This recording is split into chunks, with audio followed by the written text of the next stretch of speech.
ginnaaw bu ñu defee suñu conseil central ba conseil central bi jox ñu ndigal ci ñu évaluer ñun suñu combat yi nga xam ne ñu ngi ko doon mëne combat yooyu bokkoon na ci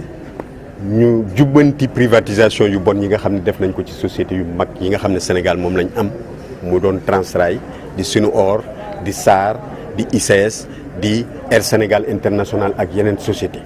combat boobu ay at a ngi nii ñu koy mëne ba yàlla defal ñu ci ndam autorités yi accepté fii ci Dakar Bamako ferroviaire ñu reprendre privatisation bi proposé ñu schéma institutionnel waaye schéma institutionnel boobu dafa amoon période transition dafa amoon diir bu nga xam ne transition la woon diir boobu nag dafa am lu mu àndal lu waroon àndal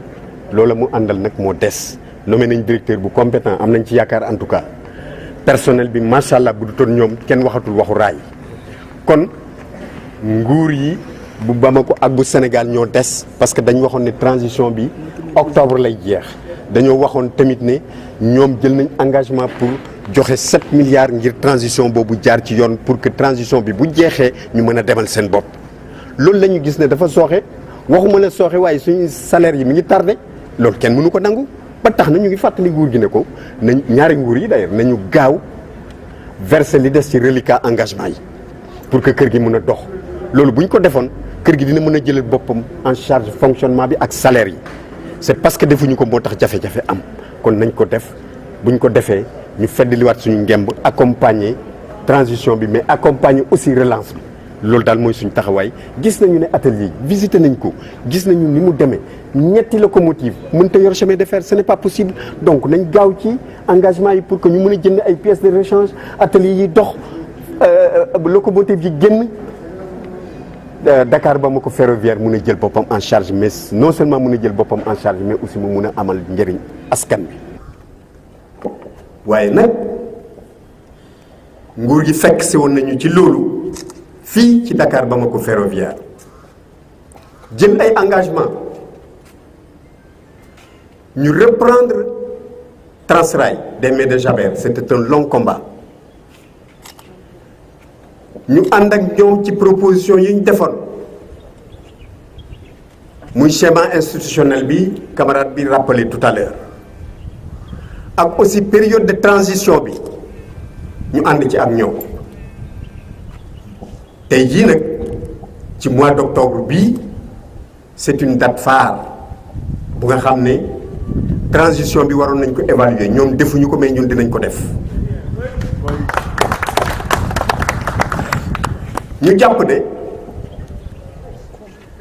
pour ce qui concerne Transrail et Dakar Bamako ferroviaire tout ce que nous avons noté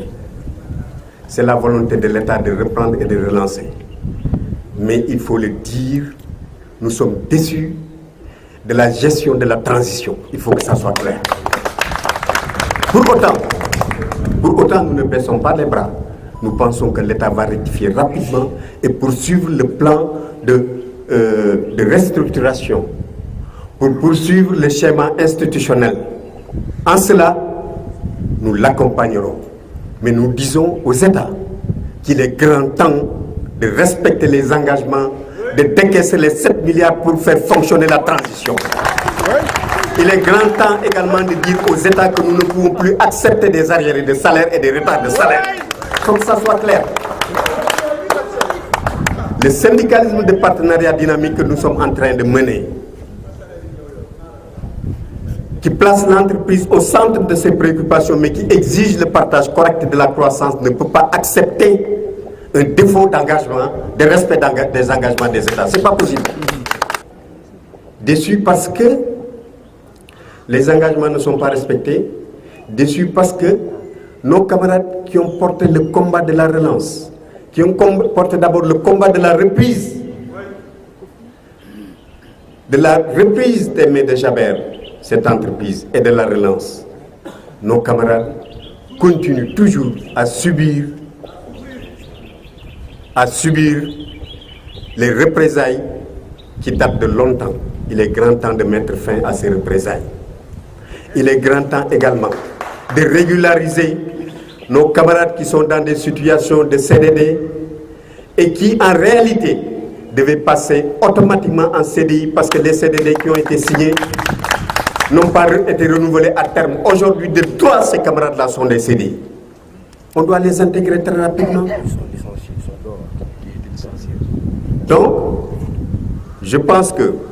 toutes les questions sociales devaient être prises en charge par la transition, mais aussi devaient être évaluées. Nous sommes aujourd'hui au regret de constater qu'il y a beaucoup de retard dans la transition.